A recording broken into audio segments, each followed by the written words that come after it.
Okay, so this is Ian here with MauiRunner.com, interviewing two-time repeating California state champion Phillip Rocha. Okay, so how is your training going this season?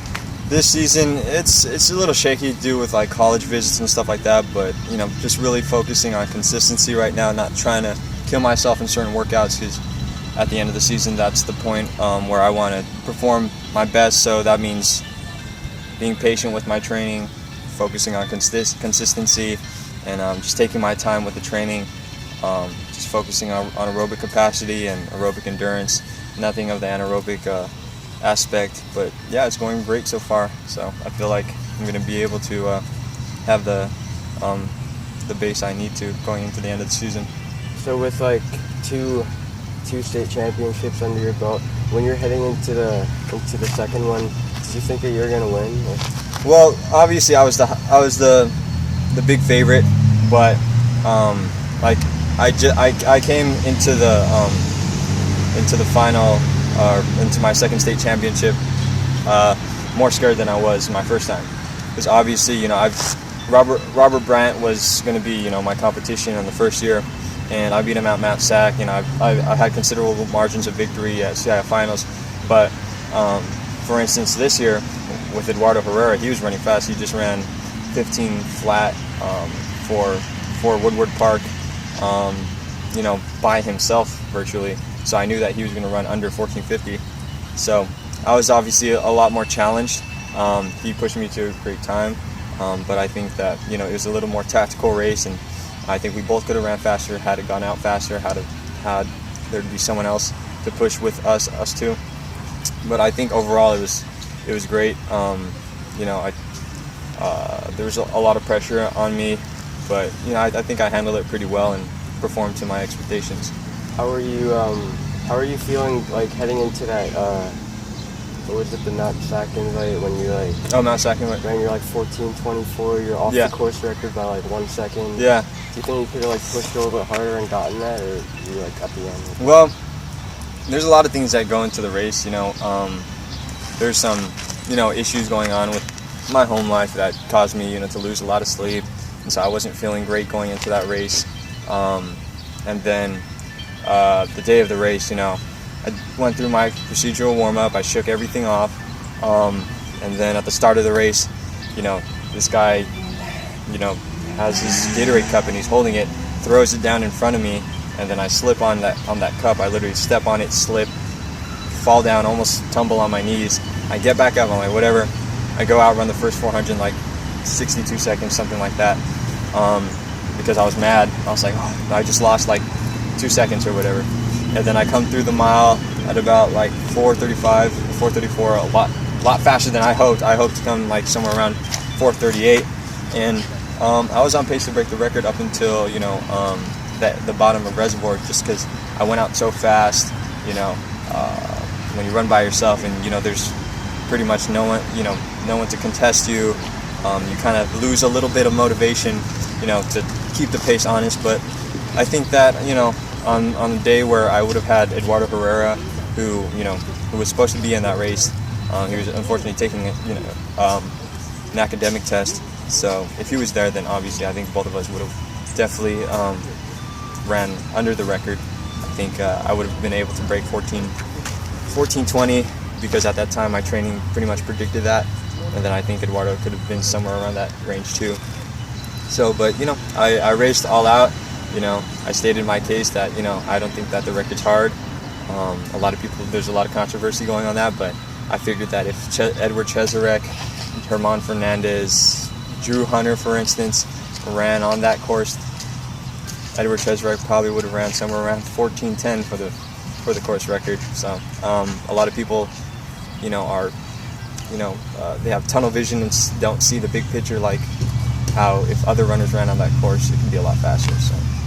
So was Austin Tamagno supposed to be in your race for that, or was it different section, or So he was taking the ACT, which was obviously necessary to get the academic requirement that he wanted, or the academic pretty much accolade he wanted for his high school career and academics.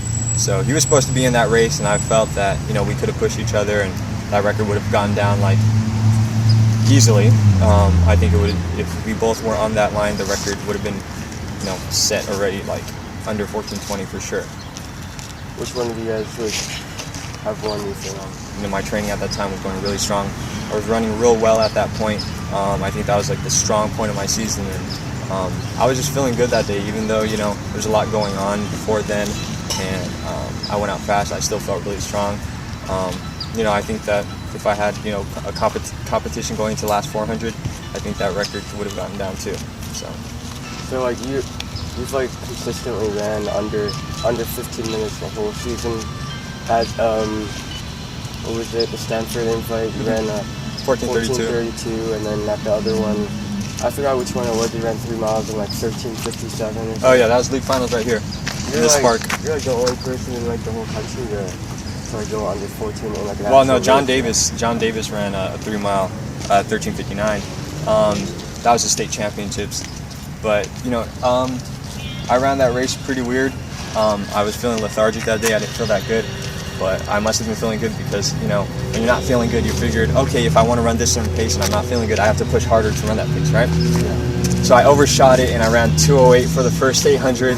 I ran 4:28 for the first mile, and then I dropped back so I could have more juice in the tank for the last mile. And then that's when I ran 13:57. It was pretty hard, but the next runner was, I think, somewhere around 14. I think there was only like 3 runners that broke 15 in that race. So I had like a pretty decent margin, around 40 seconds. So it was a fun race. I wanted to improve my sophomore course record at 14:02 because that was my 3 mile PR up until then. So yeah. 14:02 ran as a sophomore. Mm-hmm. So you've been like running consistently, incredibly fast for like your whole life, right? I saw that when you were like 11 years old, you ran like, what was it, like a 2:18 for the 800? Mm-hmm. Yeah. As an 8th grader, I ran 1:59 for 800 meters, and so that 1:59 for 800 meters as an 8th grader, it's not too common within the middle school running scene. But I had a lot of versatility going into high school from middle school because I practiced on my speed and my endurance. So I ran everything from the 800 all the way to the 3K. Do you have any kind of like insight or like helpful things to tell anybody in Hawaii? Because like most of us have trouble running 2:18 even in the high school level. Yeah, well, I mean, the thing is with Hawaii, the lifestyle over there is amazing, obviously. So cross country, athletics aren't the main focus over there, and I understand that. Over here in California, there's everyone here is all about fitness in Southern California and Los Angeles. So obviously the lifestyle is obviously different from Hawaii and Southern California. But with that being said, I mean, I think that encouraging the sport, getting everyone pumped up about the certain times that we run at like the Olympics or something like that, just getting the running scene out there, and encouraging more, having the coaches encourage the athletes more and giving them more knowledge about the sport so they feel that what they're doing contributes to a greater cause, or like they feel that they're a part of something greater than just themselves. So I think that that advocating the sport is basically how I think the sport could make a major turn. So like now that you're into your 2016 track season, you've already ran the 2 flat for the 800, and what was it, like a 4:23 or 4:27 for the 1600? What kind of times do you think that you can bring that down to this year? Do you think you can like get a PR in the 800, like running under 1:54, I think it was? Yeah. Well, I mean, I think that I've shown a lot of versatility throughout the years, but I've never focused on really one event. I've stayed pretty versatile, but this year was supposed to be a year where I focused on the 2 mile. But who knows? Maybe I can get into a fast mile or fast 800 and hopefully bring those times down and run something considerably fast. Can you run under 9 minutes for 2 miles right now? Right now, I think I can. The 5K I ran at Ben Brown Invitational indicates that those paces aren't going to be too out of this world for me. So, but a lot of people are doing it in California right now. So, hopefully, I'll be one of those people too. What was your time for that 5K? Like you called it like a tempo run on your Instagram? Yeah, 14:34. I had the lead with, at 200 at 1 meter to go, or 4,999 meters to go. I already had the lead. They didn't challenge me or anything by the 400 mark. I had already broken away by about 30 meters and then increased to around 60 within 2 miles. So and I was just that day I realized that there was going to be a lot of competition there. So I just figured let me just go out and run this race. Try to hit certain paces for different parts of the race and see how it goes. But as for the mentality, I don't think the race mentality was there. I think it was just more, let me go out here and run these certain paces and see what I can do. So you can PR and everything right now. You think because right now you have 14:34 or something you think for that that 5K. Yeah, I think a good projected time for me at the end of the season is somewhere around 14:10 or under, which would be a good time to hit. But I think that the times will come with how my training lays out and how what races I get into. So going up in the college season next year with the Colorado Buffaloes, you're gonna be heading in with who's that, John Dressel? John Dressel, Joe Klecker, Ben Sorrell, those guys are amazing. I picked Colorado because I wanted to be with some of the best runners in the country, and with one of the most historic programs in the country. I think that my goal in this sport is to make history or change history or contribute in a certain way where it benefits the whole sport in general. And I think to make history, you got to follow history. So I think that going the historic route with the Colorado Buffaloes will help me or platform me to do something great. So heading into the are you going to be heading into the Olympics, you think, when you get into your future? Well, obviously that's a goal of any elite runner. I'm pretty sure that that's on Austin's plate, that's on Drew's plate, that's on anyone's plate who puts it out there. And I think that it's possible with the right determination and the right mindset. So hopefully I have that mindset because I really want to do that. But it just all comes in training and development within the sport. So how was your race going into Scotland? Representing Team USA, it was Yeah, well, I just came off of a good race at Phillip Rocha Cross Nationals, so I knew I was fit. I kept training a little consistent there. The race went overall great, and I ran really well considering the conditions given. Oh, okay, so what was your time you hit there? I think somewhere around high 19s, 1940 something. I'm not sure. That was a 6K, yeah?